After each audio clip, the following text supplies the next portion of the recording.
Welcome to It's Honey Roy Vlogs. Like and subscribe. Hello friends, এখানে আমি pasta সেদ্ধ করতে নিয়েছি। আজ আমি বানাবো পাস্তা। পাস্তা বানাতে আমি কি কি উপকরণ নিয়েছি তোমরা দেখে নাও।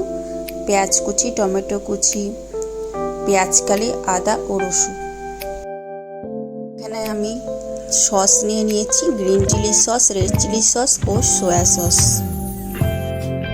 প্রথমে আমি কড়াইতে একটু তেল দিয়ে তেলটা গরম করে নিলাম। তারপর পেঁয়াজ কুচিটা আমি দিয়ে দিলাম। পেঁয়াজটাকে আমি একটু হালকা করে ভেজে নেব। তোমরা যখন পাস্তাটাকে সেদ্ধ করবে তখন ওর মধ্যে একটু সাদা তেল দিয়ে দেবে। সরষের তেল দিলে গন্ধ লাগবে, তো সাদা তেল দিলে কোনো গন্ধ লাগে না, আমরা সবাই জানি। তো তেল দেওয়ার পর এটা একটার সাথে একটা গায়ে লেগে যাবে না সেদ্ধ করার সময়।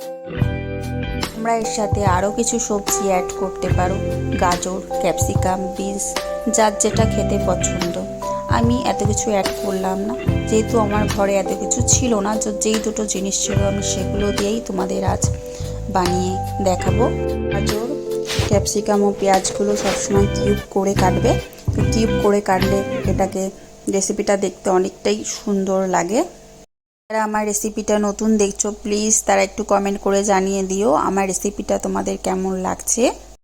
রান্নাতে সাদা তেল ব্যবহার করছি, তোমরাও এটা রান্নাতে সাদা তেলই ব্যবহার করবে। পেঁয়াজ ভাজা হয়ে গেছে, এর মধ্যে দিয়ে দেবো আমি পেঁয়াজ কালি। পেঁয়াজ কালিটাও হালকা করে ভেজে নেব। পাস্তা বানাতে অনেক উপকরণই লাগে, আমি বেশি কিছু উপকরণ ব্যবহার করলাম না। আমার ঘরে যেটুকু জিনিস ছিল সেটা দিয়েই তোমাদের বানিয়ে দেখাবো একদম টেস্টি পাস্তা। তোমরা যারা আমার ভিডিও নতুন দেখছো তারা লাইক এবং সাবস্ক্রাইব করে দিও, আর সাইডে থাকা বেল আইকনটা প্রেস করে দিও। তোমরা যারা আমার ভিডিওটা দেখছো তাদের সকলকে আমার অসংখ্য ধন্যবাদ। তোমরা আমাকে একটা কমেন্ট করে জানিয়ে দিও তোমাদের আমার আজকের বানানো রেসিপিটা কেমন লাগলো। এখন আমি দিয়ে দেবো এর মধ্যে কেটে রাখা টমেটো কুচি। টমেটো কুচি দেওয়ার পরে এটাকে আমি আবার ভালো করে ভেজে নেব। আবারও আমি এটা হালকা করে ভেজে নেব, বেশি ভাজা যাবে না, বেশি ভাজলে এটা পরে সফট হবে না, একদম শক্ত হয়ে থাকবে। তো এটা সফট করার জন্য একদম হালকাই ভাজতে হবে। তো এটাকে হালকা করে ভেজে নেওয়ার পরে এর মধ্যে আমি দিয়ে দেবো এখন আদা রসুনের পেস্ট প্রয়োজন মতো।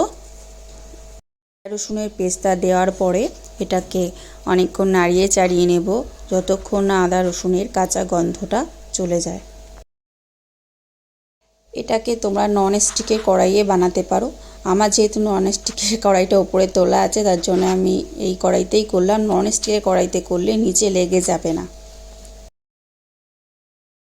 আমার এটা হয়ে গেছে, এখন আমি সসগুলো আস্তে আস্তে দিয়ে দেব। Green chili sauce, red chili sauce ও সয়া সস। তো গ্রিন চিলি সস আর রেড চিলি সস তোমরা যতটুকু ঝাল খেতে পছন্দ করো ঠিক ততটা প্রয়োজন মতোই দেবে। আমি একটু কমই ঝাল দিলাম। সয়া সসটা তোমরা প্রয়োজন মতোই দেবে, কারণ সয়া সসটা যতটা বেশি দেবে ততটা এটার কালার ব্ল্যাক হয়ে যাবে, কালচে কালারের আসবে একদম রেসিপিটা। গ্রিন চিলি সস আর রেড চিলি সসটা দিয়ে এটাকে ভালো করে নাড়িয়ে নেব। নাড়িয়ে নেবার পরে এবার আমি দেব সয়া সসটা। সয়া সসে যেহেতু একটু লবণের পরিমাণ থাকে সেই কারণে সয়া সস দেওয়ার পরে একদম লাস্টের দিকে আমি এটাকে লবণ দেব। আমি কিন্তু এখনও লবণ এটাকে ব্যবহার করিনি, তোমরা দেখতেই পেয়েছো। তোমরা দেখতেই পাচ্ছ সয়া সসটা দেওয়ার পরে এটা একটু কালচে কালার হয়ে গেছে। তো এটা কালচে কালার এতটা থাকবে না। এরপরে আমি দেব এর মধ্যে টমেটো সস। টমেটো সস দেওয়ার আগে আমি এটাকে আবার একটু ভালো করে রান্না করে নেব। এখন আমি দিয়ে দেব একটু টমেটো সস। টমেটো সস তোমরা প্রয়োজন মতোই দেবে। আমি আমার টমেটো সসটা একটু বেশি ব্যবহার করি কারণ কালারটা ভালো আসে। টমেটো সসটা দেওয়ার পরেও এটাকে ভালো করে একটু রান্না করে নেব। আমার এটা রান্না হয়ে গেছে। আমি এখন এর মধ্যে কর্নফ্লাওয়ার দিয়ে দেব।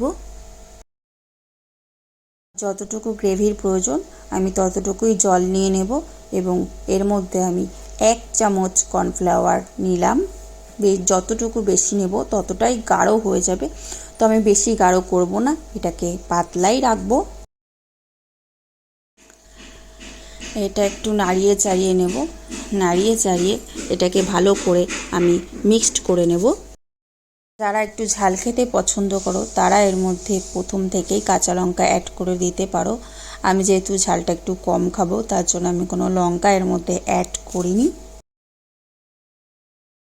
আমি এখন দিয়ে দেবো এর মধ্যে সেদ্ধ করে রাখা পাস্তাগুলোকে আমি ভালো করে জল ঝরিয়েই রেখেছিলাম। পাস্তাগুলো দেওয়ার পরে আমি ভালো করে গ্রেভির সাথে এটা নাড়া দিতে থাকবো যাতে পাস্তাগুলো গ্রেভির সাথে ভালো করে মিক্সড হয়ে যায়। এটাকে এখন ঘন ঘন নাড়া দিতে থাকতেই হবে, যেহেতু এটা ননস্টিকের কড়াই না, তো নিচে লেগে যাওয়ার সম্ভাবনা বেশি থাকে, তো আমি এটাকে ঘন ঘন নাড়া দিতেই থাকবো। আর যদি ননস্টিকের কড়াই হয় তাহলে বেশি নাড়া দিতে হয় না। এটাকে আমি এখন ভালো করে মিক্সড করতে করতে এর মধ্যে লবণ অ্যাড করে নেব। যেহেতু আমি প্রথমে লবণ দিইনি তাই আমি শেষে লবণ দেব। লবণ অ্যাড করার পরে এটাকে আবার ভালো করে নাড়িয়ে চাড়িয়ে আমি আবার লবণটাকে ভালো করে মিক্সড করে নেব। এটাকে আমি এখন কিছুক্ষণ রান্না হতে দেব। আমার পাস্তা রেডি হয়ে গেছে। তো দেখতে কেমন লাগছে, একটু টেস্টি মনে হচ্ছে তো? আমার রেসিপি তৈরি, টেস্টি পাস্তা। আমি এখন এটা প্লেটে সাজিয়ে নিয়েছি। এটা আমার বোনের আছে, সাথে আছে একটু করে চিকেন স্যুপ। তো আমরা এখন এটা ইভিনিংয়ে খাবো। যারা আমার ভিডিওটা দেখলে তাদের অসংখ্য ধন্যবাদ ও ভালোবাসা। কমেন্ট করে জানিয়ে দিও তোমাদের আমার আজকের রেসিপিটা কেমন লাগলো। Thanks for watching my video. Like and subscribe.